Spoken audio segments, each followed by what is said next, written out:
Hello students.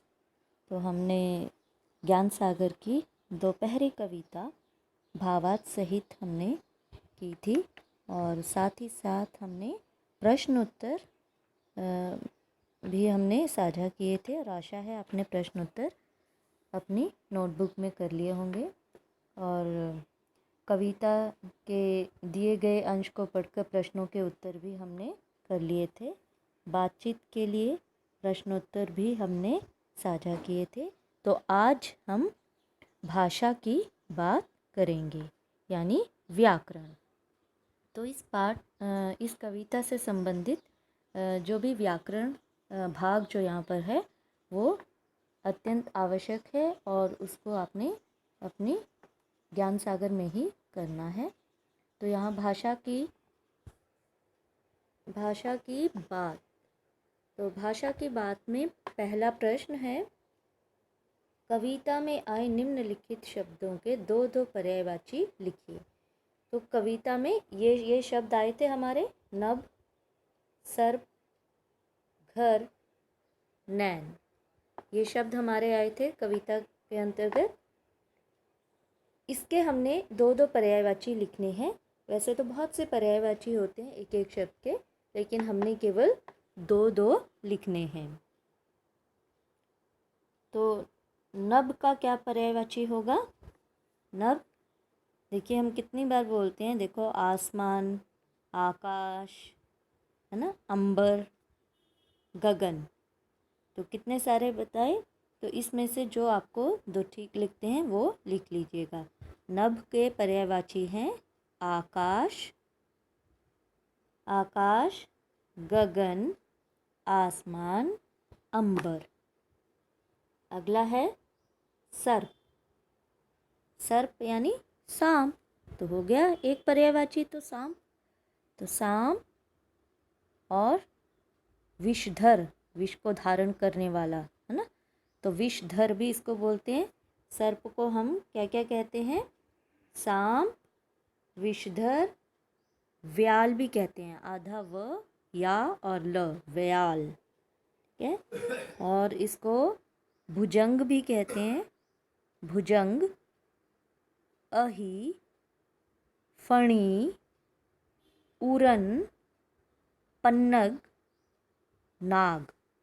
तो कितने सारे हैं इसके पर्यायवाची? तो सर्प के फिर से मैं एक बार बोल देती हूँ। देखिए, सांप, अहि, भुजंग, विषधर, व्याल, फणी, उरन, पन्नग, नाग। अगला है हमारा घर। तो घर गृह, सदन, आवास, आलय, आलय, निवास, निलय।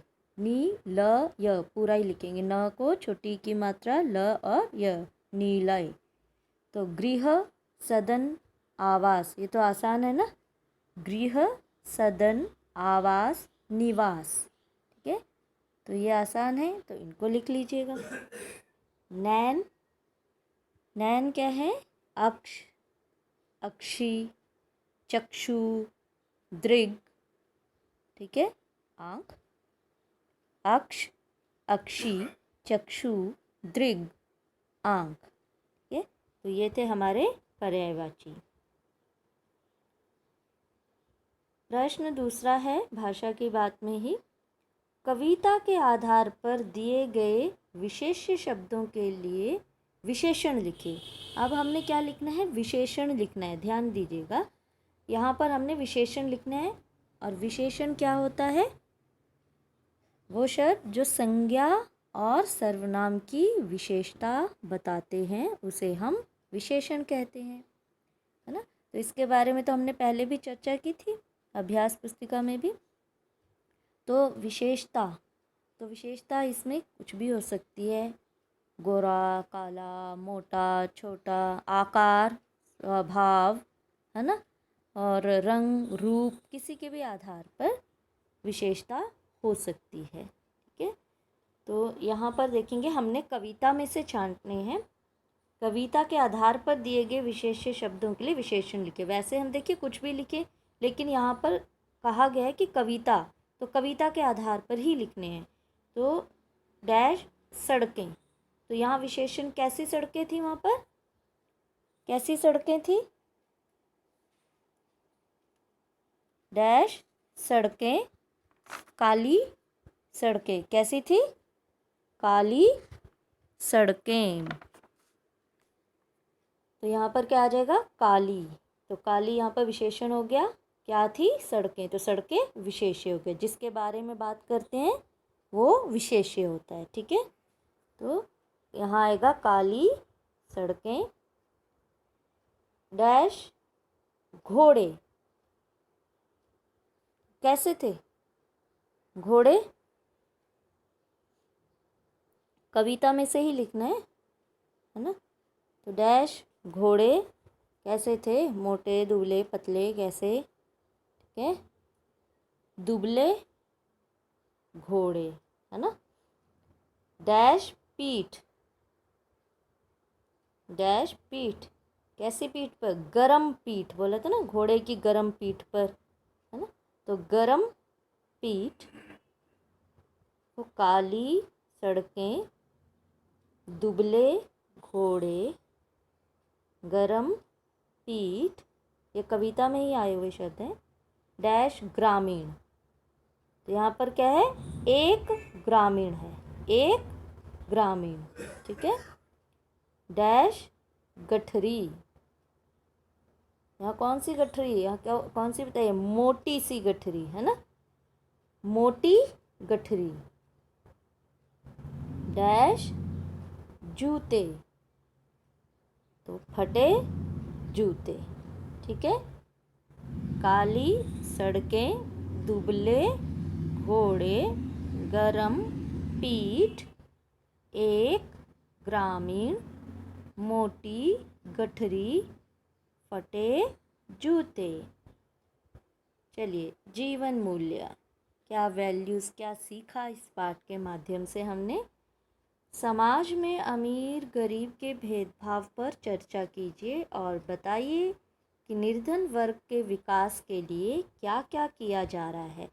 तो आप देखते हैं कि निर्धन वर्ग जितना भी है उसके लिए कई सारी योजनाएं चलाई जाती हैं, सरकार के द्वारा चलाई जा रही हैं, ताकि उनको रोज़गार मिल सके, वो अपना कोई व्यवसाय खोल सके। तो इस तरह की बहुत सारी योजनाएं सरकार द्वारा चलाई जा रही हैं। उसके अंतर्गत अगर हम देखें तो ये मनरेगा आप देखते हैं, तो उसमें सबको रोज़गार मिलता है, ठीक है।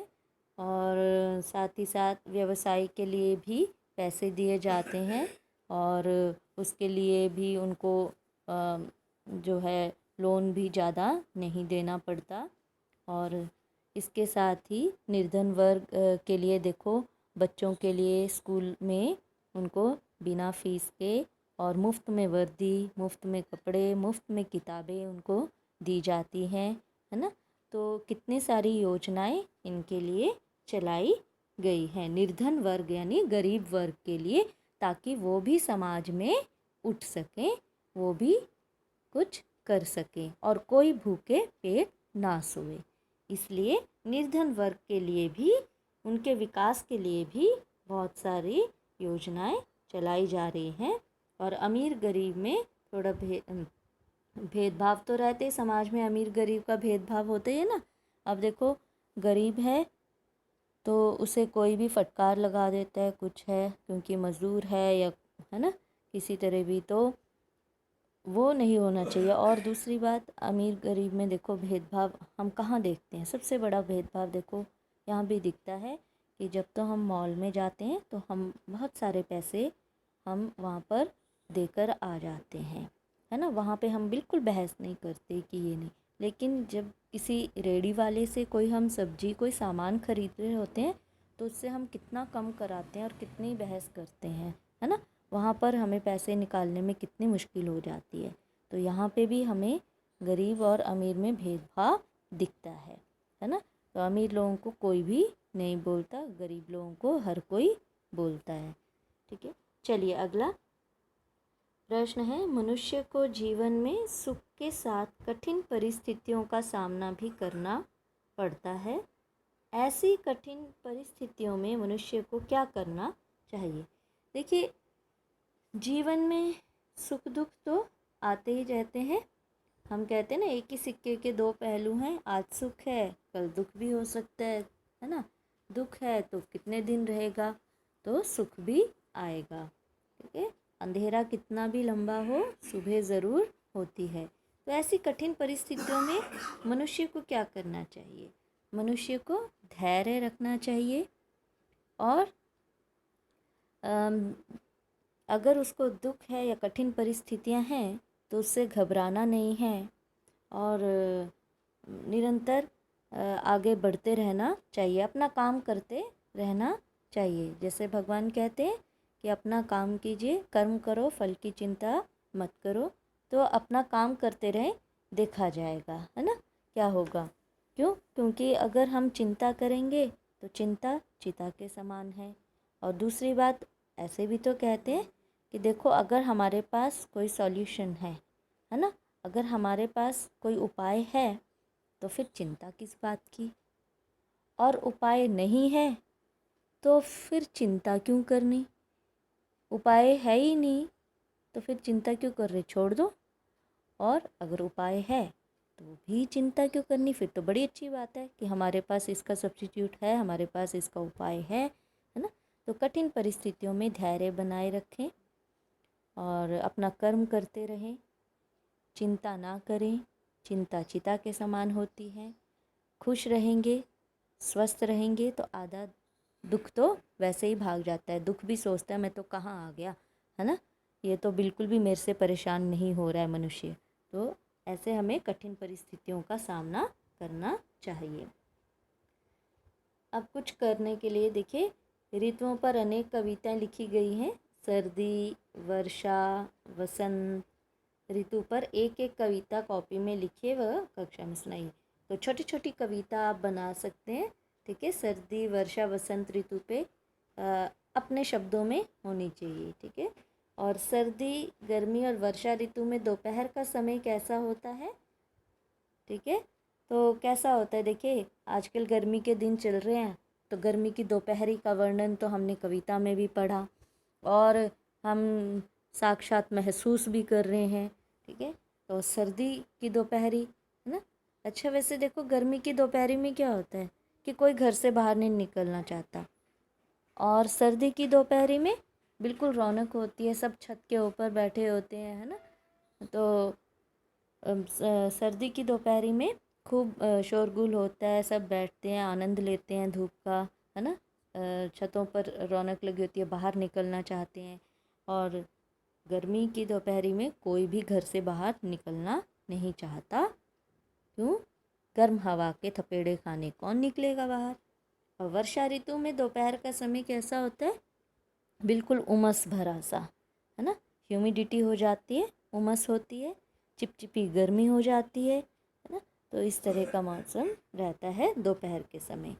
चलिए, तो ये हमारा दोपहरी कविता अब हमारी पूरी समाप्त हो गई है और इसका कार्य जो है अपनी नोटबुक में आप करेंगे, और जो ज्ञान सागर में करने का है किताब में, वो किताब में ही काम करें। चलिए, फिर मिलेंगे अगले वीडियो के साथ। Till then, bye and thank you.